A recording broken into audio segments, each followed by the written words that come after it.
সে কি আপনাকে ছেড়ে চলে গেছে আর আপনি এখন পাগল হয়ে যাচ্ছেন, তাই না? হাতটা নিষ্পিস করছে একটা কল করার জন্য, বা অন্তত একটা শেষ মেসেজ পাঠিয়ে জিজ্ঞেস করার জন্য কেন এমন করলে।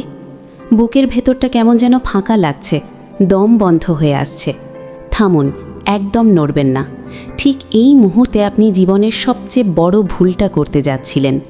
আপনি ভাবছেন তাকে আপনার কষ্টের কথা বোঝালে সে ফিরে আসবে। ভুল। আজ আমি আপনাকে এমন এক অস্ত্রের কথা বলবো যা ব্যবহার করলে আপনাকে আর কারো কাছে ভিখিরির মতো ভালোবাসা চাইতে হবে না, বরং যে আপনাকে ছেড়ে গেছে সেই ভাববে, আমি কি হীরা ফেলে কাঁচ কুড়োলাম। বিশ্বাস হচ্ছে না? তাহলে পুরোটা শুনুন, আজ আপনার জীবন বদলে যাবে। দেখুন, জীবনটা না বড় অদ্ভুত। আমরা যাকে সবটুকু দিয়ে ভালোবাসি, অনেক সময় সেই মানুষটাই আমাদের সবচেয়ে সস্তা মনে করে। আপনি হয়তো তাকে আপনার পৃথিবী বানিয়ে ফেলেছিলেন, আর সে আপনাকে একটা অপশন মনে করে ছুঁড়ে ফেলে দিল। এখন আপনার খুব কান্না পাচ্ছে, ইচ্ছে করছে তার পায়ের কাছে পড়ে গিয়ে বলি, তোমাকে ছাড়া আমি বাঁচব না। কিন্তু ভাই বা বোন, আমার কথাটা একটু মন দিয়ে শুনুন।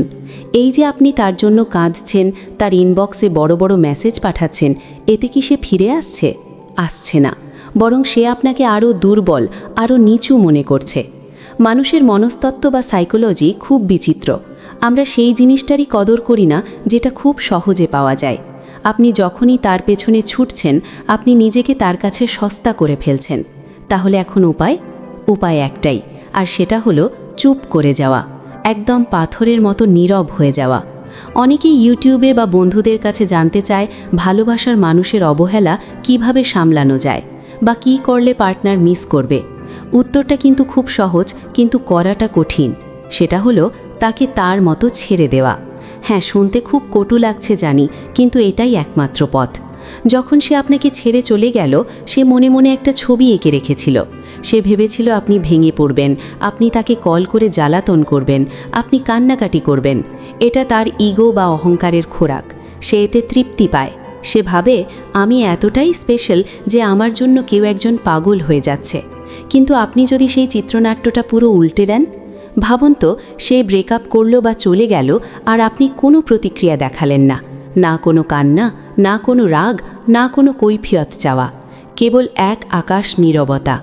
আপনি ফোন করলেন না, হোয়াটসঅ্যাপে স্ট্যাটাস দিয়ে দুঃখ বিলাস করলেন না, এমনকি তাকে ব্লকও করলেন না। আপনি কেবল অদৃশ্য হয়ে গেলেন। জানেন তখন কি হবে? প্রথম 2-1 দিন সে খুব শান্তিতে থাকবে, ভাববে, যাক বাবা, আপদ বিদায় হয়েছে, আমি এখন মুক্ত। সে তার এই নতুন স্বাধীনতা উপভোগ করবে।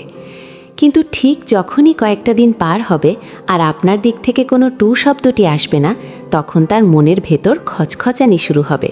সে অবাক হবে। সে ভাববে, কি ব্যাপার, ও তো আমাকে ছাড়া এক মুহূর্ত থাকতে পারত না, তাহলে এখন ও চুপ কেন? ও কি আমাকে আর ভালোবাসে না, নাকি ওর জীবনে অন্য কেউ এসে গেল? এই যে সন্দেহ, এই যে প্রশ্ন, এটাই তার অহংকারের মূলে কুঠারাঘাত করবে। নীরব থাকার শক্তি যে কতটা ভয়ঙ্কর হতে পারে, সেটা সে তখন হারাহারি টের পাবে। আপনি যখন তাকে চেজ করা বা তার পিছু নেওয়া বন্ধ করে দেন, তখন আসলে আপনি তাকে উপেক্ষা করছেন না, আপনি নিজেকে সম্মান করছেন। আর বিশ্বাস করুন, আত্মসম্মানবোধের চেয়ে আকর্ষণীয় আর কিছুই হতে পারে না। এখন আপনি হয়তো ভাবছেন, আমি যদি চুপ থাকি সে তো আমাকে ভুলে যাবে। না রে ভাই, ভুলবে না। মানুষ তাকেই মনে রাখে যে তাকে ভাবায়। আপনি যখন তার পেছনে ঘ্যান ঘ্যান করেন, তখন সে বিরক্ত হয়, কিন্তু যখন আপনি চুপ করে যান, তখন সে কৌতূহলী হয়, আর কৌতূহল থেকেই আবার নতুন করে আকর্ষণের জন্ম হয়। এই সময়টা আপনার জন্য খুব কঠিন, আমি জানি।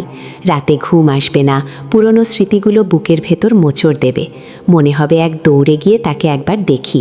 কিন্তু এই সময়টাই আপনাকে আসল কাজটা করতে হবে। এই নীরবতা মানে কিন্তু হাত পা গুটিয়ে বসে থাকা নয়। এই নীরবতা হলো নিজেকে নতুন করে গড়ার সময়। একটা কথা আছে না, ব্রেকআপের পর সেরা প্রতিশোধ হলো নিজেকে এমন জায়গায় নিয়ে যাওয়া যেখানে সে পৌঁছানোর যোগ্যতাও রাখে না। আপনি জিমে যান, নিজের স্বাস্থ্যের যত্ন নিন, যে বইটা পড়বেন বলে ভাবছিলেন সেটা পড়ুন, নিজের ক্যারিয়ারের দিকে ফোকাস করুন। মোট কথা, নিজের ওপর ফোকাস আনুন। এতদিন আপনার দুনিয়াটা তাকে কেন্দ্র করে ঘুরত, এখন থেকে আপনার দুনিয়া আপনাকে কেন্দ্র করে ঘুরবে। যখন আপনি নিজেকে ভালোবাসতে শুরু করবেন, তখন আপনার ভেতর থেকে একটা অন্যরকম আভা বা গ্লো বের হবে। এটা কোনো মেকআপের গ্লো না, এটা কনফিডেন্সের গ্লো। আর জানেন, এই কনফিডেন্সটাই মানুষকে চুম্বকের মতো টানে। কিছুদিন পর সে হয়তো কৌতূহলবশত আপনার প্রোফাইলে ঢু মারবে। সে দেখবে আপনি ভালো আছেন, আপনি হাসছেন, আপনি জীবনে এগিয়ে যাচ্ছেন। সে আশা করেছিল আপনি দেবদাস হয়ে ঘুরবেন, কিন্তু দেখবে আপনি তো রাজা বা রানীর মতো বাঁচছেন। তখন তার মাথায় আকাশ ভেঙে পড়বে। সে নিজেকে প্রশ্ন করতে শুরু করবে, আমি কি ভুল করলাম?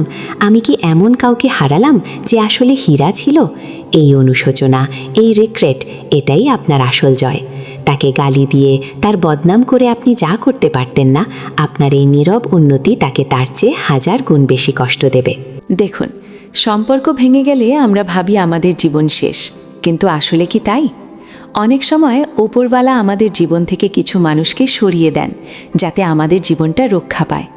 হয়তো সে আপনার জন্য সঠিক ছিল না, হয়তো আপনি তার চেয়েও ভালো কিছুর জন্য অপেক্ষা করছেন। এই যে কষ্টটা আপনি পাচ্ছেন, এটাকে জ্বালানি হিসাবে ব্যবহার করুন। রকেট যেমন আগুন ছাড়া ওপরে উঠতে পারে না, মানুষও তেমনি বড় কোনো ধাক্কা ছাড়া জীবনের আসল উচ্চতায় পৌঁছাতে পারে না। তাই আজ থেকে, এখন থেকে প্রতিজ্ঞা করুন, আর এক ফোঁটা চোখের জল ফেলবেন না তার জন্য যে আপনার মূলটাই বুঝল না।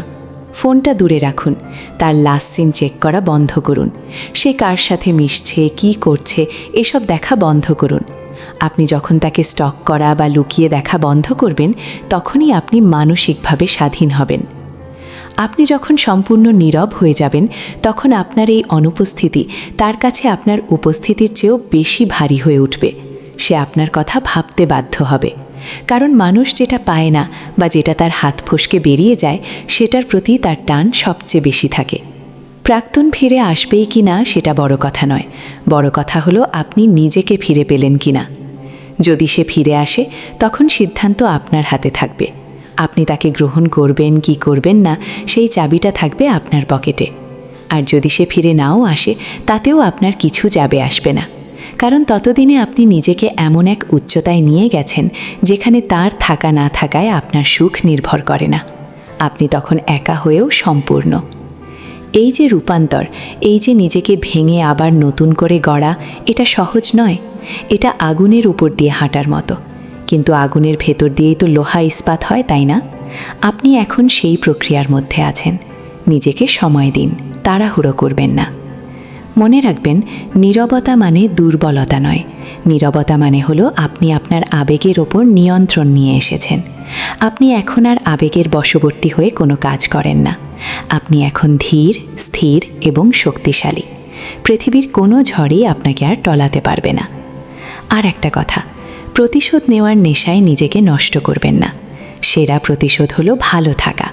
সে আপনাকে ছাড়া ভালো আছে এটা দেখানোর চেষ্টা করছে, করুক না। আপনি তাকে দেখিয়ে দিন যে আপনি তাকে ছাড়াও সম্পূর্ণ। আপনার খুশি কোনো মানুষের ওপর নির্ভরশীল নয়। শেষমেশ একটা কথাই বলবো, নিজের মূল্য বুঝতে শিখুন। আপনি যদি নিজেকে সস্তা ভাবেন, পৃথিবী আপনাকে কেন দাম দেবে? আজ থেকে নিজের স্ট্যান্ডার্ড সেট করুন। যে থাকার সে থাকবে, যে যাওয়ার সে যাবে। দরজা সবার জন্য খোলা রাখুন, কিন্তু কাউকে আটকানোর জন্য শিকল পরাবেন না। এই যে জার্নিটা, এটা আপনার একার, কিন্তু আপনি একা নন। আমরা সবাই এই কষ্টের মধ্যে দিয়ে গিয়েছি, তাই বুক চিতিয়ে দাঁড়ান। আয়নার সামনে গিয়ে নিজেকে বলুন, আমিই সেরা। আমার ভালো থাকার জন্য অন্য কারোর দয়ার প্রয়োজন নেই। যদি আমার এই কথাগুলো আপনার মনের কোথাও একটুও নাড়া দিয়ে থাকে, যদি মনে হয় যে হ্যাঁ, আমিও ঘুরে দাঁড়াতে পারি, তাহলে আমি সার্থক। আপনি একা নন। এই লড়াইয়ে আপনার পাশে আমি আছি, আমরা আছি। এই ভিডিওটি আপনার জীবনের মোড় ঘুরিয়ে দিতে পারে, যদি আপনি কথাগুলো শুধু না শুনে কাজে লাগান।